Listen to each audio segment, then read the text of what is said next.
Y, cómo no, claro, por supuesto, martes medianoche, ¿dónde estamos? Sexto sentido, usted ya lo sabe de memoria. Sexto, 6 sentidos, como digo, porque ya, obvio que 5 no alcanzan para entender la complejidad del mundo y 6 casi que está por no alcanzar. Bueno, hoy un placer, estoy con un caballero, usted lo conoce muy bien, es uno de los mayores expertos en todos los temas de seguridad e inteligencia de la República Argentina. Entre otras cosas, ha sido secretario de Inteligencia. Me estoy refiriendo a Miguel Ángel Toma. Miguel Ángel, gracias por estar acá en Sexto Sentido. Un placer, como siempre. Igual para mí, Karina. De verdad, para aprender, para enterarnos. A ver, Miguel Ángel, muchas cuestiones contigo. Lo primero es lo siguiente.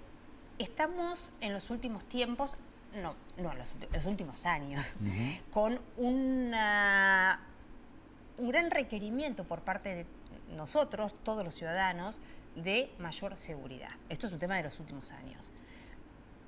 Yo me pregunto, uno cuando habla de seguridad, lo primero que quiere, obviamente, es salir a la calle, que a uno no lo asalten, claro. y obviamente que, bueno, como pasa lamentablemente muy habitualmente, que además lo maten, es de obvio, lógica. Pero pregunto, y quiero abrir el tema con vos de la siguiente manera. Para que eso no ocurra, para terminar con este flagelo, quiero que me cuentes cuál es, de alguna manera, el backstage de todo lo que ocurre para que se lleguen a este tipo de situaciones. Mirá, normalmente la sociedad identifica la resolución del problema de la inseguridad con el aspecto policial. Y la verdad que lo policial es el último eslabón en la cadena de la construcción de una seguridad urbana razonable. ¿Por qué digo esto? Porque claro, si uno ve más patrulleros, más policías, rápidamente la gente dice, bueno, me están cuidando más. Y es cierto, eso cambia la percepción, pero eso no resuelve el problema. No de fondo. No de fondo. ¿Por qué? Porque hay varias instancias previas para que la acción preventiva policial tenga efectos concretos y verificables. El primer problema que hay que abordar es el económico y social. Es decir, más que ir sobre las consecuencias del delito, hay que ir sobre las causas del delito. Hay que parar de alguna manera la fábrica de los delincuentes. ¿Y cuál es la fábrica de los delincuentes? ¿Qué es lo que genera que exista de golpe esta irrupción tan fuerte de la inseguridad que es creciente, como bien decís, en la última década especialmente? Sí, especialmente, claro. Cuando hablo de lo económico-social, básicamente, y para no demorarnos demasiado en este punto, diría yo que es no solamente el bienestar económico entendido como la posibilidad de disfrutar de ciertos bienes, etcétera, sino fundamentalmente la posibilidad de incorporar a la sociedad en el sistema productivo.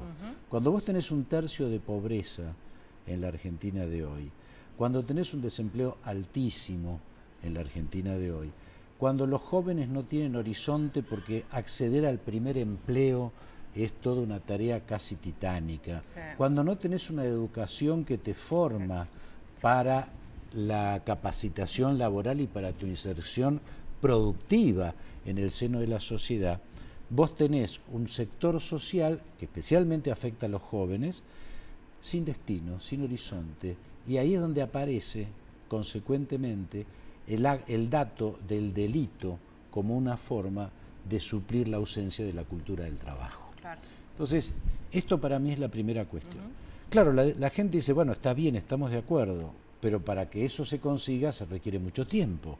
¿Qué hacemos en el mientras tanto? Y en el mientras tanto aparece la segunda cuestión, que es la necesidad de incorporar tecnología en la lucha contra el delito. O sea, hay que trabajar en la cuestión de fondo, erradicar la fábrica de delincuentes, que es el aspecto económico-social, donde incluyo la crisis de la familia, la crisis de los valores, la violencia contenida, lo que estamos viendo permanentemente en televisión, lo de ayer en Córdoba con el hincha de Belgrano. Absolutamente, hay un tema de violencia muy fuerte, el piquete y la gente que reacciona, que pisan a uno. Bueno, entonces hay que colocar consecuentemente el segundo aspecto, que es la incorporación de tecnología. Y cuando digo tecnología, lo digo en el sentido más amplio. No es solamente poner cámaras de seguridad. Es avanzar, por ejemplo, en la radarización de la frontera. Perdón, antes, que ese es un tema fundamental, Sí. pero digo, incluso el asunto, digamos, policial, muchas veces hemos escuchado que los delincuentes tienen mejores armas que la policía, por ejemplo. Una correcto, cosa, ¿no? correcto, mejores armas y hasta interfieren los sistemas de comunicación. Claro, lo cual es... Se ha avanzado mucho en eso. Por ejemplo, en la provincia de Buenos Aires se ha logrado encriptar las comunicaciones policiales, Ajá. lo cual es un dato de incorporación de tecnología claro, fundamental. claro. ¿Por qué?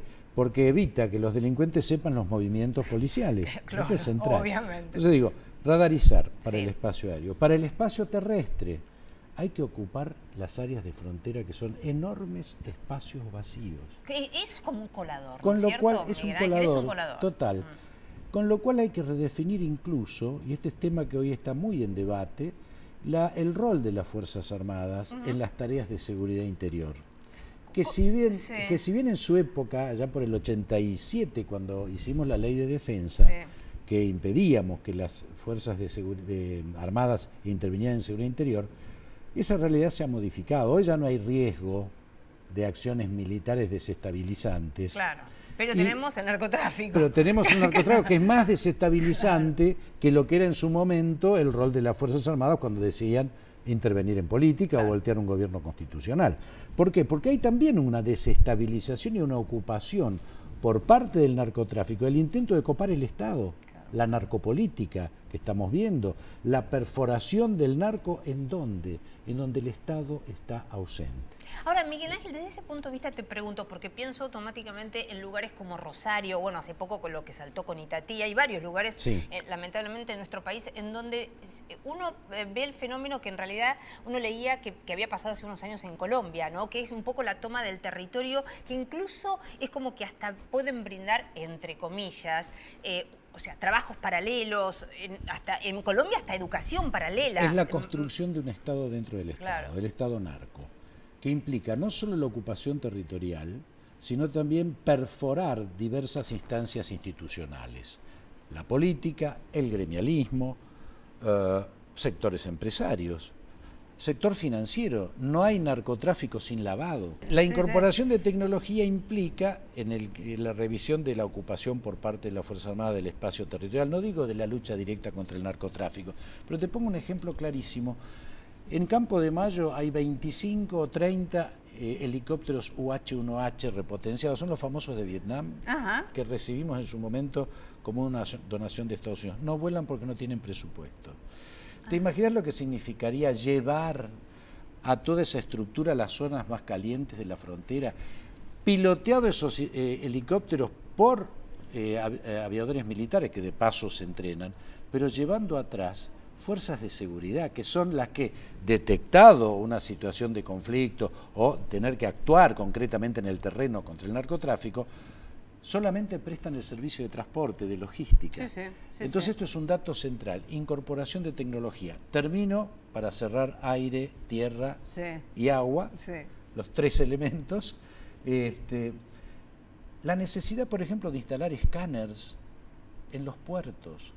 La Argentina es un país de tránsito con crecientes acciones de producción y consumo, especialmente de drogas de diseño.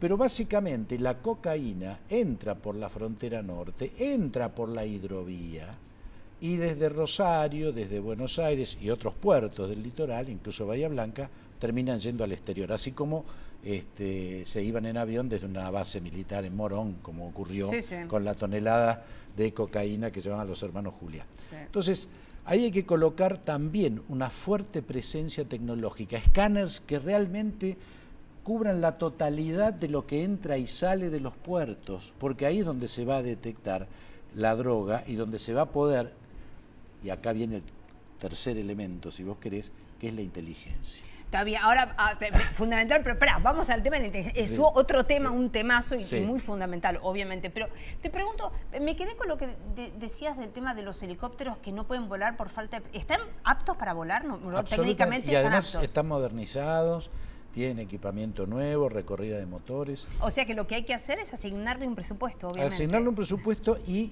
colocar, o sea, hay que pensar en una redistribución de la ocupación por parte de todos los elementos del Estado, de la ocupación territorial. Claro. Entonces, habría que repensar, por ejemplo, la redistribución de las unidades militares, para que sirvan de apoyo, no para que se involucren directamente. La Argentina todavía no es Colombia ni es México. Bueno, pero hay que hacer las cosas como para no llegar a eso. Para evitarlo. Entonces, redistribuir las Fuerzas Armadas es un dato central para que brinden apoyo en transporte, en comunicaciones, en logística en general, y que en definitiva sean un instrumento más de todos los elementos que tiene el Estado para afrontar este flagelo.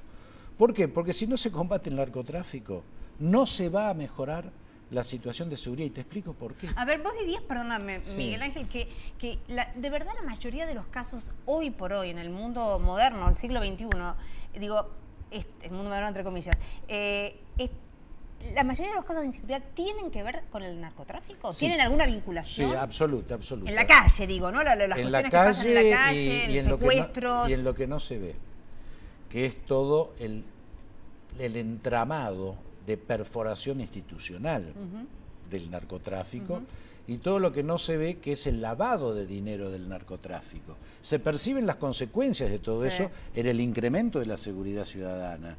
Eso es clarísimo. Por eso te decía que es central la inteligencia. Voy siguiendo los pasos sucesivos por los cuales, de no hacerse, llegamos a lo que estamos. Sí, y que quería solamente decirte que me parece que dentro de ese entramado, me parece a mí que en los últimos años quien ha hecho mejor los deberes, entre comillas, es el sistema financiero mundial, porque hay controles de flujos de dinero muy importantes ahora, ¿no? Ha habido realmente avances significativos que tiene que ver la lucha contra el narcotráfico y contra el financiamiento del terrorismo y de la corrupción. Claro, son los tres elementos, y que es muy simple, porque por el mismo ducto que se lava la plata de la corrupción, se lava la plata del narcotráfico o se financia el terrorismo. Cuando vos tenés un gobierno, ¿no es cierto?, que necesita lavar los fondos de la corrupción, como ocurrió durante el kirchnerismo, nunca vas a atacar ese ducto. Entonces es el paraíso para el terrorismo y para los narcotraficantes, porque por ese mismo ducto lavan también ellos. Y esto es lo que se ha puesto de manifiesto con el crecimiento exponencial de la inseguridad, que tiene que ver, insisto, con un gobierno que, además de no combatir el lavado de dinero, porque necesitaba lavar el propio dinero producto de la corrupción, no solo no ha hecho eso, sino que además ha tenido una actitud doctrinal, filosófica, de despenalización. Casi te diría de permisiva en relación al tema del narcotráfico, con la excusa progresista, por supuesto, de la despenalización del consumo, etcétera, etcétera.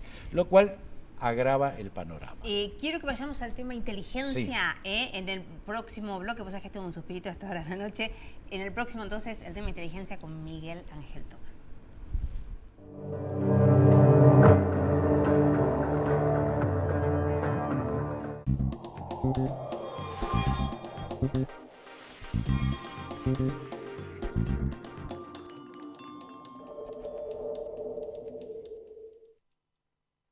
En Ford, creemos que el mundo tiene que tener los mejores autos y que los autos tienen que tener el mejor mundo. Por eso trabajamos para asegurar una movilidad sustentable en el futuro. Pensamos mucho más que en autos. Grupo Petersen, desde 1920, construyendo el país.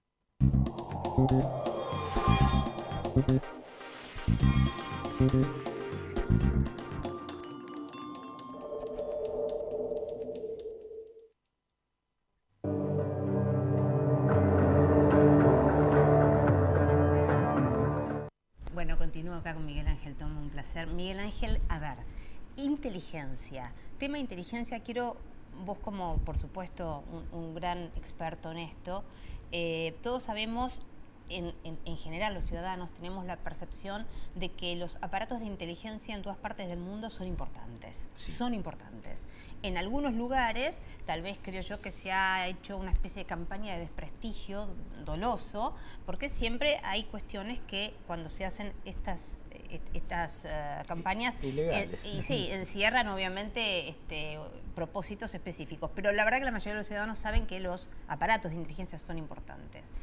Contame un poquito cuál es técnicamente la importancia y qué pasó ¿Cómo estamos a ese nivel? Bueno, ¿de dónde venimos? ¿De dónde venimos? Venimos de un gobierno que manipuló sistemáticamente la inteligencia y la convirtió en un instrumento del espionaje interno.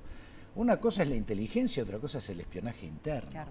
La inteligencia a lo que apunta fundamentalmente es preservar los intereses estratégicos de la nación frente a cualquier tipo de amenaza interna o externa. El narcotráfico es una amenaza, claro. El terrorismo es una amenaza, el lavado del dinero es una amenaza.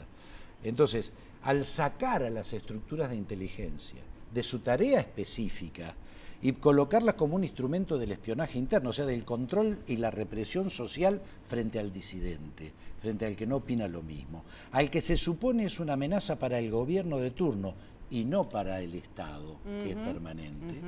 Entonces aparece lo que nos ocurrió. Cuando la inteligencia civil no se somete a los dictados de la política que intentan convertirla en un elemento de espionaje interno, ¿qué es lo que hizo el kirchnerismo? Creó una estructura paralela de inteligencia en cabeza militar. Entonces había espionaje interno por parte de la estructura militar y no había inteligencia estratégica por parte de la inteligencia civil porque había sido desconfiada por el gobierno por negarse, por ejemplo, a seguir apoyando a Nisman en las investigaciones contra Irán por el atentado a la AMIA, pongo un ejemplo. Sí. Entonces, ¿qué es lo que pasó? Paraíso de la delincuencia, de la corrupción, del narcotráfico y del terrorismo. ¿Por qué? Porque al no haber inteligencia que vaya a desmenuzar las redes y destruya ese tejido conectivo que permite que después el dealer venda en el búnker, vos te encontrás con un problema. Entonces, la reconstrucción del sistema de inteligencia y fundamentalmente de la inteligencia criminal en manos de la inteligencia civil es un elemento sustantivo para mejorar las condiciones de seguridad. Ahora, Miguel Ángel, una pregunta. Imagino como lega total en esto que formar un cuadro de inteligencia lleva tiempo. Por eso es se la gente destruyó. muy... Pero ¿se destruyó totalmente? Totalmente. ¿En serio? El sistema de inteligencia en la Argentina está destruido. Destruido por varias razones. Primero, porque se armó una inteligencia paralela. Si vos analizás los presupuestos que el gobierno del kirchnerismo le dio a la inteligencia militar, del 2010 al 2015 se quintuplicó, creció exponencialmente. El presupuesto de la inteligencia civil se mantuvo prácticamente por debajo incluso del nivel de la inflación. Esto es clarísimo. ¿Qué es lo que se ha hecho además? Se hizo una purga en el 2015 cuando asume Parrilli y se crea la AFI con esta ley de que sacaron entre gallos y medianoche. Se echan a los 150, a los 200 mejores cuadros de la inteligencia argentina, que tenían una formación de 20, 30 años y que eran de alguna manera la memoria colectiva de una actividad muy compleja, muy difícil y que vos necesitas muchísimo tiempo para formar cuadros de inteligencia. Está destruida y por más que este gobierno ha intentado reconstruirla, realmente si no se recupera todo eso que se ha perdido y a su vez se forman nuevos cuadros y que estos que se recuperen sirvan fundamentalmente para formar a los cuadros del futuro, con toda la incorporación de tecnología que hemos hablado, etcétera. Bueno, vamos a estar mucho tiempo en un estado de indefensión respecto de la aplicación de la inteligencia para combatir el delito y por ende mejorar la seguridad. Agrego un quinto elemento, que es la modificación de las leyes. A ver. La estructura, digamos, penal o legal que permite un abordaje mejor contra el narcotráfico o contra la inseguridad en general. Lo peor que puede pasar en un país es legislar por la presión social. Sí, lógico, por lo que pasa en el día a día, en lo que ya pasó ayer. Ya nos pasó con el caso de Bloomberg.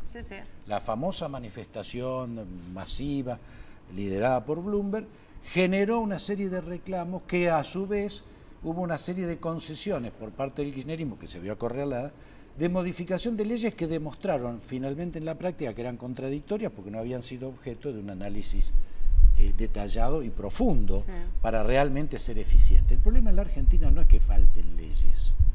Con el plexo legal que tenemos elementos de sobra. Lo que hay que cambiar es la mentalidad de los jueces que la aplican. Este es el problema de fondo.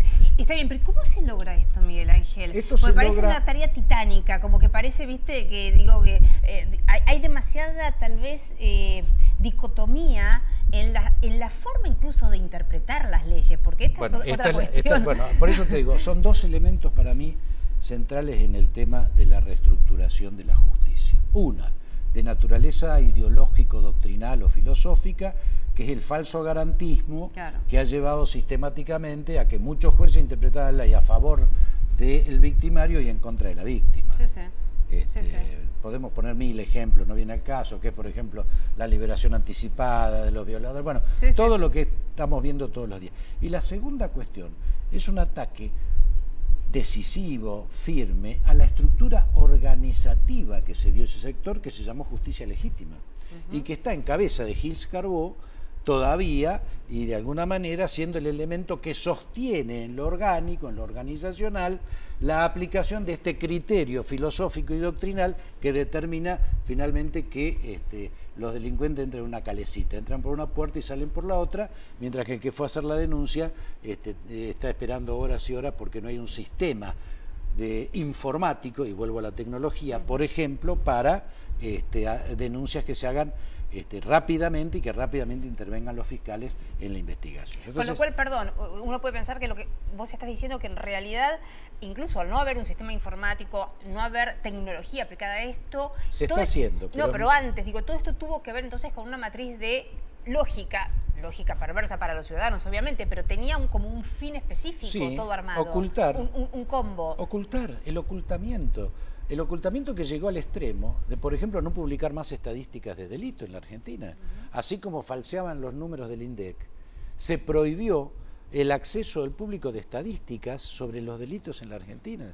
Los que trabajábamos sobre este tema teníamos que proveernos la información de diversas fuentes, pero no había una estadística como la hubo hasta el 2003, 2004, que el Ministerio de Justicia hacía encuestas de victimización, publicaba los datos de delitos denunciados, con lo cual uno podía trabajar y las fuerzas de seguridad podían planificar el mapa del delito y por ende cómo abordar en el territorio las acciones concretas que neutralizaran esos efectos negativos. O sea, acá tenés entonces el cuarto elemento, vos llamamos por el quinto, que es el problema legal. No hay que agregar más leyes, hay que aplicarlas como corresponde y algunas habrá que actualizarlas. Seguro, pero porque, fundamentalmente es en la aplicación. El problema es de naturaleza subjetiva en la aplicación de la ley, que hace una parcialidad de los jueces. Además, en el caso que hemos vivido, bueno, por la presión, el apriete, la amenaza que el gobierno ejercía sobre aquellos jueces que no compartían ese punto de vista instaurado desde el gobierno.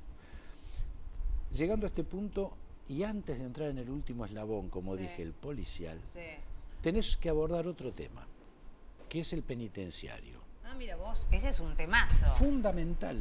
Si vos no cambiás la organización del sistema penitenciario, vos vas a encontrarte con que seguís teniendo desde las cárceles un posgrado del delito, por un lado, y por el otro la conducción de muchos actos de delincuencia. El tema de los celulares en manos de los presos. Salió ayer o anteayer, creo, la noticia de que en Rosario seguían manejando, en Córdoba, desde adentro de la cárcel, con celular, la distribución de droga. Pero, Miguel Ángel, a ver, me hacen en serio, te digo que queda poco tiempo, tenemos todavía la pata policial, pero, a ver, el tema penitenciario, vos podrías, no me gusta decir esto, me encanta charlar con tranquilidad, pero podrías por ahí decirme 2 o 3 puntos fundamentales que habría que hacer para cambiar cualitativamente. En primer lugar, modificar la infraestructura. El hacinamiento en las cárceles genera todo tipo de perversión. Esto es fundamental. Si no tenemos mejor estructura, es muy difícil mejorar. Segundo, la capacitación, generar ámbitos de capacitación y de formación para que cuando salga tenga la capacidad de insertarse creativamente y positivamente en la sociedad.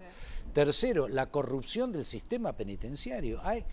En la provincia de Buenos Aires, tengo leído, Ferrari, el ministro de Justicia, acaba de echar 800, someter a sumario administrativo a 800 agentes del servicio penitenciario. Perfecto. Este es el tercer elemento. Bueno, y para no que... entonces ya la próxima vez que vengas vamos a empezar hablando, ahora sí, del tema policial.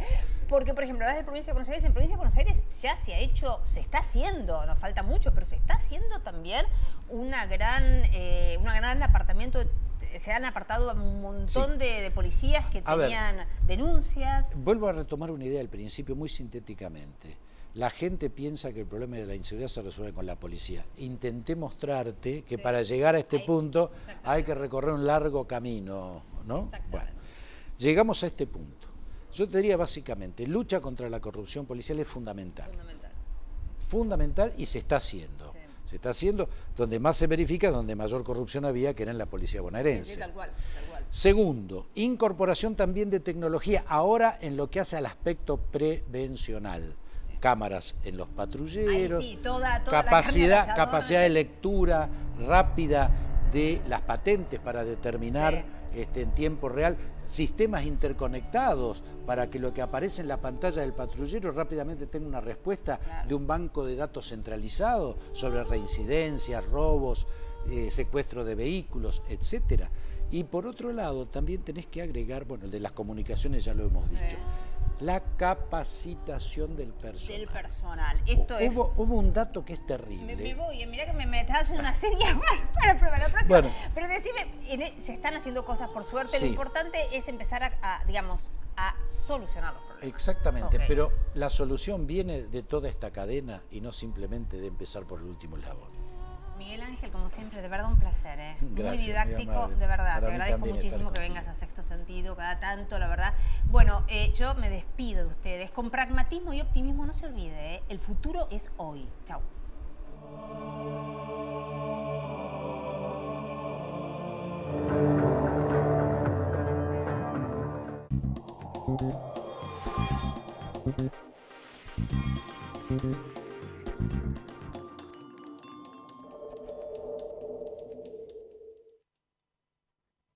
Auspicia este programa Banco Provincia.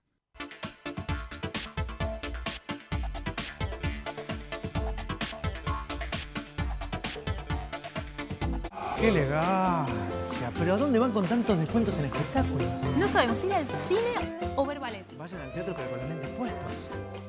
Ballet en 3D. Salí a disfrutar. Invertí en la vida. Los vecinos estamos llenos de buenas ideas para la ciudad. Subí la tuya a buenosaires.gov.ar/BAelige. Las propuestas más votadas pueden hacerse realidad. La ciudad es mucho mejor cuando la construimos juntos. Buenos Aires Ciudad. Vamos, Buenos Aires. Sí al 98% de cloacas. Sí al 100% de agua potable. Y sí a la menor mortalidad infantil de América Latina.